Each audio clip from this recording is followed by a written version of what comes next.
So we were studying about skeletal muscles. अब skeletal muscles के अंदर अगर आपको याद हो तो हमने पढ़ा था कि जो skeletal muscles होते हैं वो हमारे पास मसल बंडल्स से बने हुए होते हैं, और जो मसल बंडल्स होते हैं वो हमारे पास मसल फाइबर्स से बने हुए होते हैं। और मसल फाइबर्स जो है वो हमारे पास उनके अंदर क्या होता है, मायोफाइब्रिल्स होते हैं। अब ये जो हमने पढ़ा था, अब हम इस लेक्चर के अंदर पढ़ेंगे कि जो मायोफाइब्रिल है, जो हमारे पास यूनिट है जहाँ पे हमारे पास कॉन्ट्रैक्शन होती है, उसकी क्या एनाटॉमी होती है। ओके, सो अगर याद हो तो थोड़ा सा मैंने बताया था कि हमारे पास जो हमारा मायोफाइब्रिल है, मायोफाइब्रिल दो प्रोटीन से बनता है, एक्टिन प्रोटीन और मायोसिन प्रोटीन, राइट।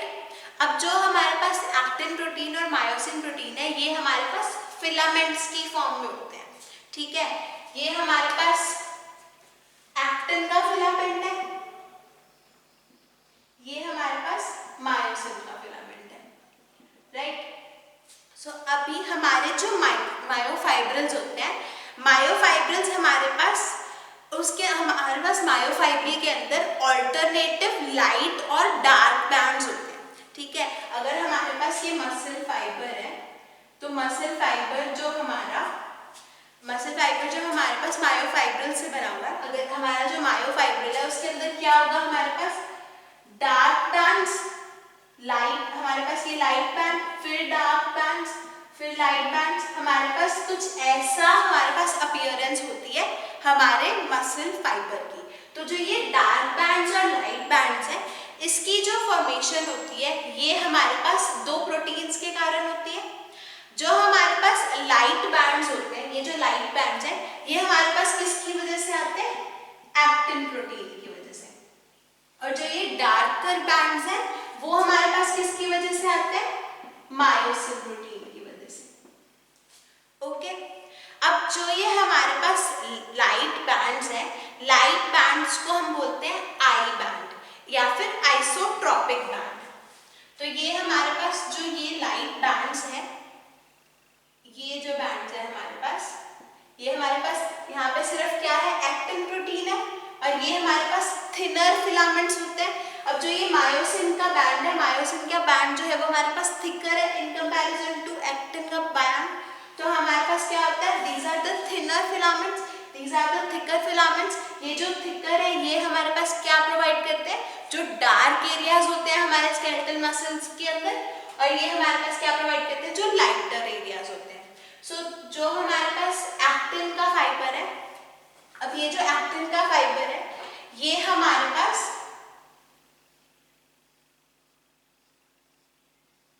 डिवाइडेड होता है दो सार्कोमियर्स के अंदर। सो जो हमारे पास एक्टिन का फाइबर है वो एक्चुअल में कुछ ऐसा होता है, लेकिन हमारे पास जो ये लाइट बैंड्स हैं, लाइट बैंड्स हमारे पास एक लाइन के थ्रू डिवाइडेड होते हैं, और इस लाइन को हम बोलते हैं जेड लाइन।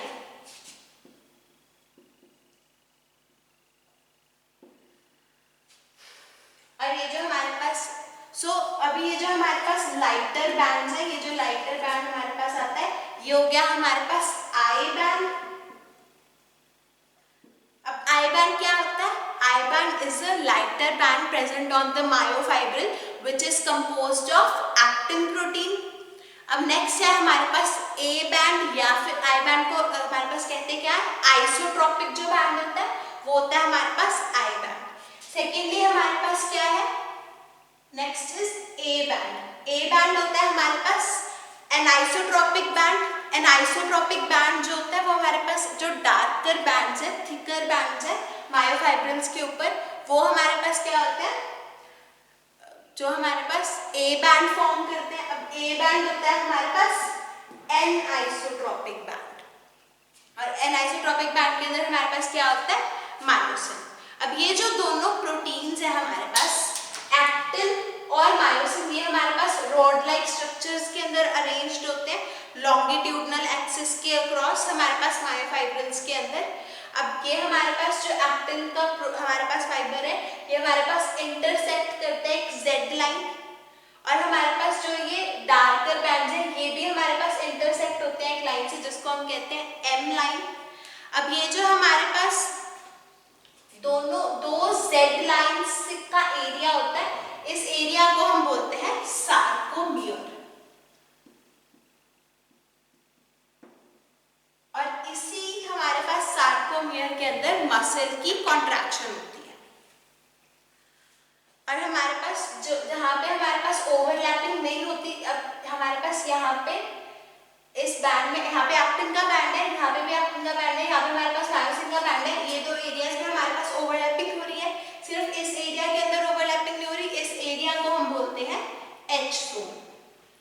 ये जो हमारे पास सारे जोन्स हैं, जब हम मसल की कॉन्ट्रैक्शन के बारे में पढ़ेंगे तब ये इंपॉर्टेंट रोल प्ले करते हैं। सो इसके लिए पहले दोबारा सुन लो, क्या होता है हमारे पास, हमारा जो स्केलेटल मसल है, स्केलेटल मसल बना हुआ होता है मसल बंडल से। मसल बंडल्स जो है वो हमारे पास बने हुए होते हैं मसल फाइबर्स से। अब जो मसल फाइबर्स होते हैं, फाइबर्स के अंदर हमारे पास क्या होते हैं, मायोफाइब्रिल्स। अब जो मायोफाइब्रिल्स होते हैं, मायोफाइब्रिल्स आगे हमारे पास किससे बने हुए होते हैं, एक्टिन प्रोटीन और मायोसिन प्रोटीन से। अब ये जो एक्टिन प्रोटीन और मायोसिन प्रोटीन है वो हमारे पास एक स्पेसिफिक क्या करते हैं, हमारे पास रीजन्स प्रोवाइड करते हैं जहाँ पे वो प्रेजेंट होते हैं। जहाँ पे हमारे पास एक्टिन प्रोटीन प्रेजेंट होता है वो हमारे पास लाइटर बैंड्स बनाते हैं और उसको हम कहते हैं आई बैंड, यानी कि आइसोट्रोपिक बैंड। और जहाँ पे हमारे पास मायोसिन प्रोटीन प्रेजेंट होता है उसको हम कहते हैं डार्कर बैंड या फिर ए बैंड या फिर एनाइसोट्रोपिक बैंड्स। अब हमारे पास जो ये एक्टिन और मायोसिन प्रोटीन्स हैं ये हमारे पास रॉड शेप में होते हैं और ये हमारे पास प्रेजेंट होते हैं लॉन्गिट्यूडनल एक्सिस के थ्रू। अब ये हमारे पास parallel to each other present होते हैं। अब ये हमारे पास जो parallel to each other present है, जहाँ पे हमारे पास ओवरलैपिंग नहीं होती एक्टिन और मायोसिन की, हमारे पास सिर्फ मायोसिन होता है, उस बैंड को हम क्या, उस एरिया को हम क्या बोलते हैं, एच जोन। अब जब हमारा जो एक्टिन प्रोटीन है या आई बैंड है उसके अंदर क्या होता है, हमारे पास जेड लाइन, हमारे पास एक लाइन होती है वो डिवाइड करती है, इंटरसेक्ट करती है हमारे पास एक्टिन प्रोटीन को, जिसको हम बोलते हैं जेड लाइन। और एक जेड लाइन से लेके दूसरे जेड लाइन तक हमारे पास जो एरिया होता है उसको हम बोलते हैं सार्कोमियर। ठीक है। अब हमारे पास जब मसल की कॉन्ट्रैक्शन होगी तब हमारे पास मसल की कॉन्ट्रैक्शन कैसे होगी, हमारे पास ये जो दोनों जेड लाइंस है वो कुछ ऐसे हमारे पास में आ जाएंगे और हमारे पास ये जो ओवरलैपिंग है वो कंप्लीट हो जाएगी और हमारे पास क्या हो जाएगी, मसल की कॉन्ट्रैक्शन। और मसल की कॉन्ट्रैक्शन की वजह से क्या होगा, हमारे पास मूवमेंट आएगी हमारे स्केलेटल मसल के अंदर। ओके, सो लेट्स डिस्कस, हमारे पास जो इम्पोर्टेंट टॉपिक है that is physiology and mechanism of contraction of muscle. So अब हमारे पास क्या होता है, हमारा मैकेनिज्म जो मसल कॉन्ट्रैक्शन का होता है, तो मसल जो है वो हमारे पास सबसे पहले तो किसी ना किसी स्टिमुलाई के कारण ही कॉन्ट्रैक्ट करता है। कोई ना कोई सिग्नल आता है हमारे पास ब्रेन से जिसको हम कहते हैं स्टिमुलाई। तो ये जो स्टिमुलाई होता है ये कैसा भी हो सकता है, हमारे पास एक्सटर्नल हो सकता है, इंटरनल हो सकता है, मैकेनिकल हो सकता है, इलेक्ट्रिकल हो सकता है, थर्मल हो सकता है, केमिकल हो सकता है। और हमारे पास जब हमारे पास जो स्टिमुलस जनरेट होगा उस स्टिमुलस की वजह से क्या होगा, हमारे पास जो मसल है वो एक्साइटेशन हो जाएगी, उसकी एक्साइटेबिलिटी आएगी और हमारे पास कुछ ना कुछ रिस्पॉन्स आएगा। सो फॉर एग्जाम्पल अगर लगा लो हमारे हाथ के ऊपर, आपके हाथ के ऊपर कुछ गरम चाय गिर जाए तो अल्टीमेटली आप क्या करोगे, आप हाथ को हटाओगे उस जगह से, राइट। तो ये हमारे पास थर्मल स्टिमुलाई, मतलब हमारे पास हीट का जो हमारे पास स्टिमुलाई आया है। या फिर अगर आप हमारे पास क्या करोगे, अगर आपके हाथ में कुछ केमिकल लग जाए, आप लैब में हो, आप वर्क कर रहे हो, आपके हाथ के ऊपर HCl गिर जाए तो आप क्या करोगे, आप हाथ को रिमूव करोगे जिस भी जगह से आपको HCl लगा है और आप फर्दर मूवमेंट करोगे, आप हैंड्स को वॉश करने जाओगे। तो ये जो हमारे पास स्टिमुलस जनरेट होते हैं, या फिर अगर आप मूव कर रहे हो और आपके पास किसी की लड़ाई हो जाए तो आपको कोई बहुत जोर से मारे तो भी आप अपने हैंड्स को मूव करोगे।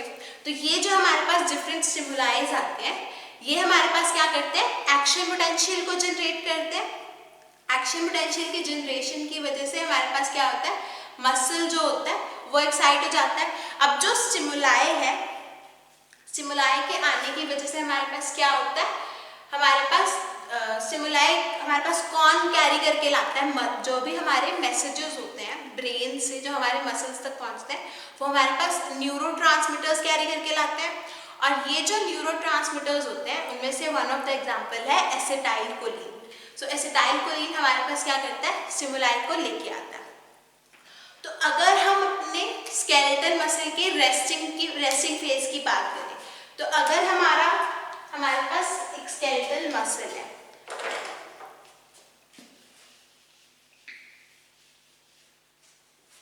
तो हमारे पास कैसे कॉन्ट्रैक्शन होती है, हमारे पास एक स्केलेटल मसल है हमारा।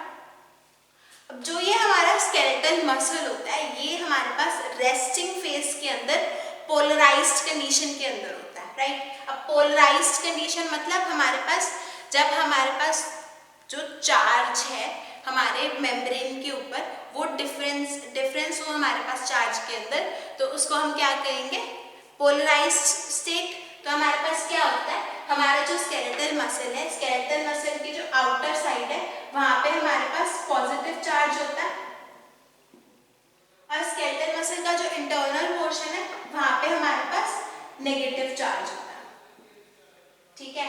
और इस कंडीशन को हम कहते हैं पोलराइज्ड स्टेट। अब ये जो हमारे पास पोलराइज्ड स्टेट है स्केलेटल मसल की, उसके अंदर हमारे पास क्या होता है, जब हमारे पास स्टिमुलस जनरेट होता है और हमारे पास एसिटाइलकोलिन, जिसको मैं लिख रही हूँ शॉर्ट में ACH, जब हमारे पास एसिटाइलकोलिन हमारे स्केलेटल मसल के ऊपर आता है, किसी भी स्टिमुलस के कारण हमारे पास एसिटाइलकोलिन जो है वो हमारे स्केलेटल मसल के कॉन्टैक्ट में आता है, तब वो क्या करता है, हमारे पास जो परमिएबिलिटी होती है हमारे स्केलेटल मसल की उसको हमारे पास चेंज कर देता है।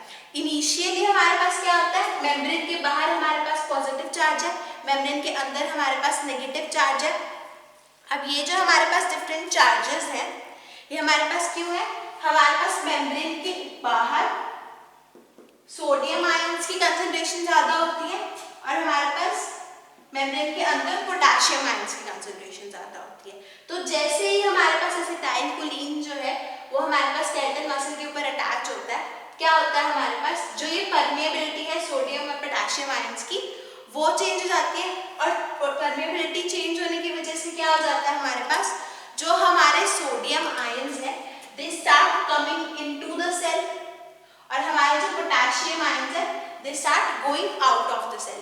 अब ये जो हमारे पास सोडियम आयंस है वो हमारे पास 3 सोडियम आयंस अंदर आते हैं और हमारे पास 2 पोटेशियम आयंस बाहर जाते हैं, ठीक है, जिसकी वजह से हमारे पास पॉजिटिव चार्ज जो है वो अंदर वाली साइड, अब बाहर तो पहले ही पॉजिटिव था हमारे पास चार्ज, यहाँ पे हमारे पास नेगेटिव चार्ज था, हमारे पास क्या हो जाता है, जो ये हमारे पास चार्जेस होते हैं वो हमारे पास डीपोलराइजेशन हो जाती है, यानी कि हमारे पास बैलेंसिंग हो जाती है चार्जेस की। तो हमारे पास क्या हो जाता है, due to movement of sodium and potassium ions the charge on both sides of the skeletal muscle becomes equal and the membrane becomes depolarized। फिर से बात करते हैं, हमारे पास जो स्केलेटल मसल होता है, स्केलेटल मसल इनिशियली हमारे पास पोलराइज्ड होता है। अगर हम कह रहे हैं कि हमारा जो मेम्ब्रेन कोई पोलराइज्ड है तो उसका क्या मतलब होता है कि हमारे पास चार्जेस के अंदर डिफरेंस है हमारे स्केलेटल मसल के अंदर, ठीक है। तो अगर हमारे पास चार्जेस के अंदर डिफरेंस है, हमारे पास यहाँ पे पॉजिटिव है यहाँ पे नेगेटिव है, तो यहाँ पे पोटेंशियल डिफरेंस है हमारे पास, और इस पोटेंशियल डिफरेंस को हम क्या कहते हैं कि हमारा जो मेम्ब्रेन है वो पोलराइज है। जब कोई स्टिमुलस आएगा, स्टिमुलस हमारे पास कौन कैरी करते हैं, न्यूरॉन्स। अब न्यूरॉन्स के अंदर क्या होता है, हमारे पास न्यूरोट्रांसमीटर्स। अब ये जो न्यूरोट्रांसमीटर्स जब हमारे पास स्केलेटल मसल की कॉन्टैक्ट में आते हैं तब वो क्या करता है, हमारे पास परमिएबिलिटी को चेंज कर देता है हमारे मेम्ब्रेन की।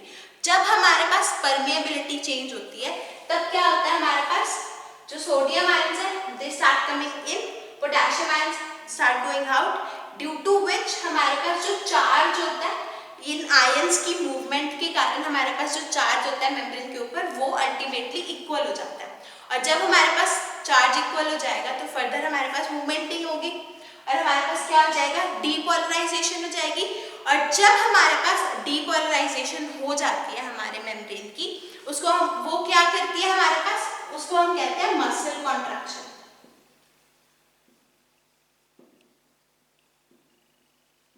So due to depolarization muscle contraction happen।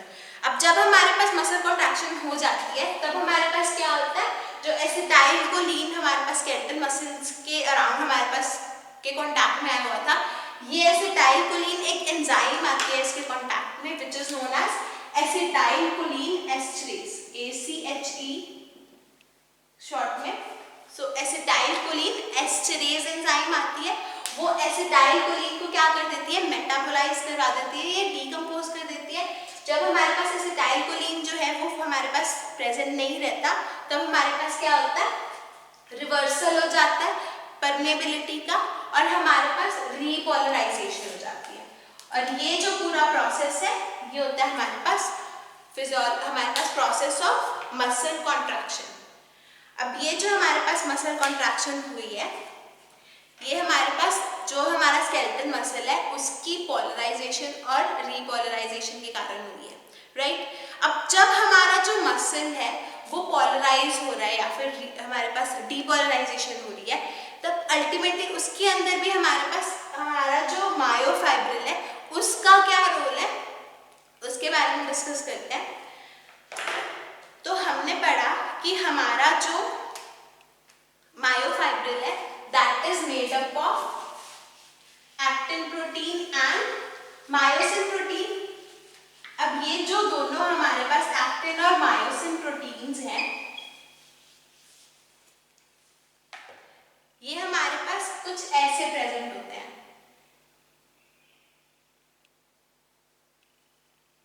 ये हमारे पास मायोसिन का हेड है, यहाँ पे हमारे पास क्या होता है, actin protein, right. So this is myosin. अब जो हमारा मायोसिन है, मायोसिन हमारे पास, मायोसिन कुछ क्या स्ट्रक्चर कुछ ऐसा होता है, मायोसिन का हमारे पास एक हेड होता है, ठीक है, और हमारे पास जो एक्टिन प्रोटीन है वो हमारे पास सिंपल बैंड की फॉर्म में होता है। तब रेस्टिंग स्टेज के अंदर क्या होता है, हमारे पास मायोसिन जो प्रोटीन है वो हमारे पास एक कंडीशन में पड़ा रहता है और हमारे पास एक्टिन प्रोटीन भी। जब हमारे पास एसिटाइल कोलिन आता है हमारे मसल के हमारे कॉन्टैक्ट के अंदर, तो जब एसिटाइल कोलिन आता है तब हमारे पास क्या होता है, कैल्शियम आयंस रिलीज होते हैं, ठीक है।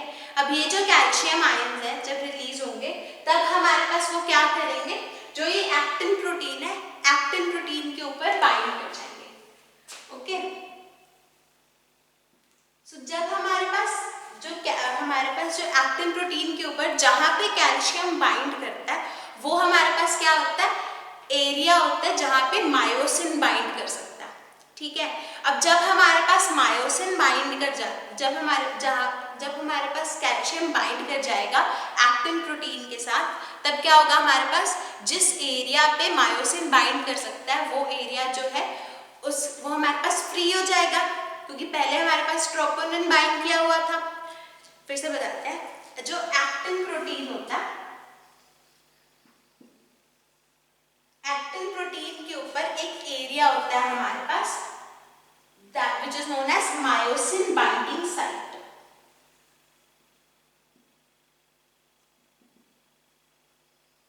अब ये जो मायोसिन बाइंडिंग साइट होता है ये हमारे पास एक प्रोटीन के हेल्प से कवर्ड होता है which is known as troponin. So troponin क्या करता है, हमारे पास मायोसिन बाइंडिंग साइट को क्या करता है, हमारे पास कवर करके रखता है,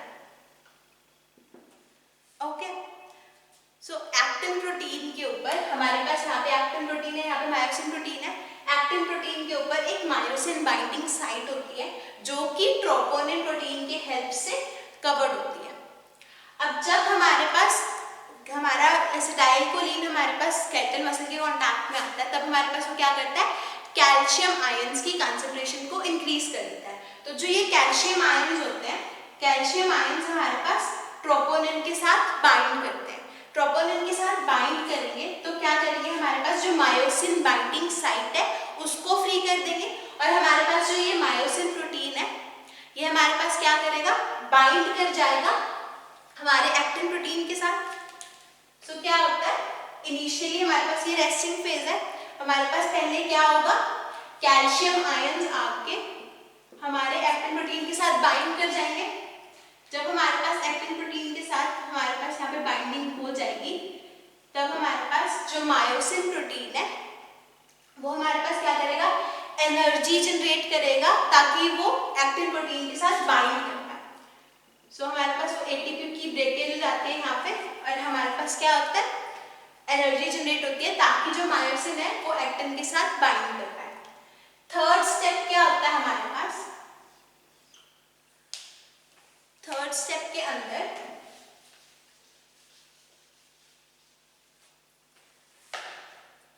हमारा जो एक्टिन प्रोटीन है उसके साथ मायोसिन की बाइंडिंग हो जाती है।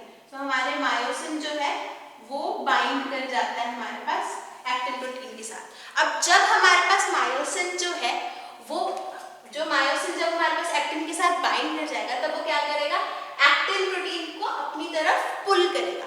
अब जब हमारे पास हमारा एक्टिन प्रोटीन पुल होगा, तब हमारे पास यहाँ पे जो है, यहाँ पे डिस्टेंस कम होना स्टार्ट हो जाएगा, यहाँ से भी हमारे पास पुलिंग स्टार्ट हो जाएगी। जब हमारे पास ये पुलिंग हो जाएगी, स्टार्ट हो जाएगी, तब हमारे पास क्या होगा, कॉन्ट्रैक्शन हो जाएगी हमारे मसल की। और जब हमारे पास कॉन्ट्रैक्शन होती है, यहाँ पे हमारे पास क्या होता है, कंप्लीट लास्ट स्टेप जो है उसके अंदर हमारे पास क्या होता है, कंप्लीट पुलिंग हो जाती है हमारे एक्टिन प्रोटीन की, और हमारे पास एक मसल कॉन्ट्रैक्शन हो जाती है। जब हमारे पास एक मसल कॉन्ट्रैक्शन कंप्लीट हो जाती है, तब हमारे पास क्या होता है, हमारा जो कैल्शियम आयंस है वो हमारे पास यहाँ पे एनर्जी जनरेट होकर, जो हमारे पास मायोसिन जनरेट हुआ था वो हमारे पास मायोसिन बाइंडिंग साइट को लीव कर जाता है, और हमारे पास वापस रेस्टिंग फेज के ऊपर चला जाता है हमारे एक्टिन और मायोसिन प्रोटीन। सो ये जो पूरा प्रोसेस है ये होता है हमारे पास contraction of skeletal muscle. So contraction of skeletal muscle, सबसे पहले हमने पढ़ा कि एसिटाइलकोलिन की वजह से हमारे पास पोलराइजेशन होती है और डीपोलराइजेशन होती है हमारे स्केलेटल मसल की, राइट। सेकेंडली क्या होता है हमारे पास, जो हमारा अगर डीपर जाए तो हमारे पास क्या होता है, मायोफाइब्रिल्स के अंदर एक्टिन और मायोसिन प्रोटीन्स जो है उसके अंदर कैल्शियम का रोल है, और हमारे पास यहाँ पे क्या होती है, पुलिंग होती है एक्टिन प्रोटीन की मायोसिन प्रोटीन की, और हमारे पास ये क्या होता है, ये हमारे पास कुछ ऐसा स्ट्रक्चर बन जाता है, कंप्लीट हमारे पास मस्कुलर कॉन्ट्रैक्शन हो जाती है। ये जो हमारे पास मायोसिन प्रोटीन्स है, और ये हमारे पास जो ये एच जोन होता है वो हमारे पास बहुत ज़्यादा कम हो जाता है, और हमारे पास क्या हो जाता है, मसल की कॉन्ट्रैक्शन। सो नेक्स्ट लेक्चर के अंदर we will study about the physiology of muscle contraction, कि हमारे पास जो ये एनर्जी जनरेशन हो रही है ये हमारे पास कैसे हो रही है, किन चीज़ों की ब्रेकडाउन होती है जो हमारे पास एनर्जी प्रोवाइड करती है कि मायोसिन जो है वो एक्टिन के साथ बाइंड कर जाए और हमारे पास डीपोलराइजेशन और रीपोलराइजेशन हो जाए हमारे मेम्ब्रेन्स की। Thank you.